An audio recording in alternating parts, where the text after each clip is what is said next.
We're dealing with the long-term legacy of history, and that historical context is important for understanding contemporary developments. The Taiwan issue is extraordinary in that the main acts and statements and works of legislation that have defined the U.S. Taiwan relationship were all developed in the 1970s and the 1980s. People often talk about the Shanghai Communique of 1972, the Normalization Communique of 1979, the Taiwan Relations Act of 1979, the Arms Sales Communique of 1982, the Six Assurances of 1982.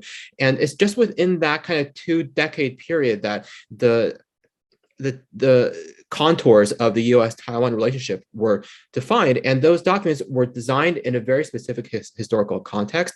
The people drafting those documents had different assumptions and ideas and priorities in mind. And the question is right now, how can we adapt that framework to address the new challenges of the 21st century? So in order to answer that question, I think we need to take a long-term historical examination at how these documents and these policies have evolved over time. And I think that it's easy to kind of to fixate on the moment because this is such an urgent and important issue, but there's a much deeper kind of historical context that I think is very valuable to bring into the conversation.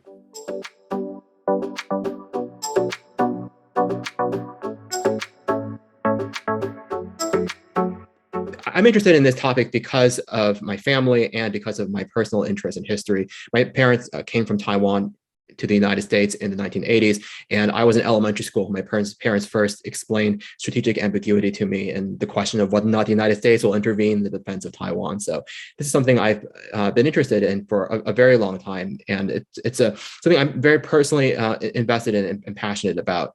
And I also, at a personal level, I'm very interested in history. And my research is on U.S. grand strategy broadly, and I take a historical perspective on a lot of issues. In my broader research agenda, I've written about how, for example, the concept of the Thucydides trap in U.S.-China relations reflects a misunderstanding based on the way that Thucydides' History of the Peloponnesian War was translated from classical Greek into English. And it's actually just a couple of words that have helped to feed this misunderstanding, I would say, about what Thucydides says about the causes of war. So generally, I'm interested in language and in history and seeing the kind of long-term perspective of how issues unfold and their consequences for contemporary politics.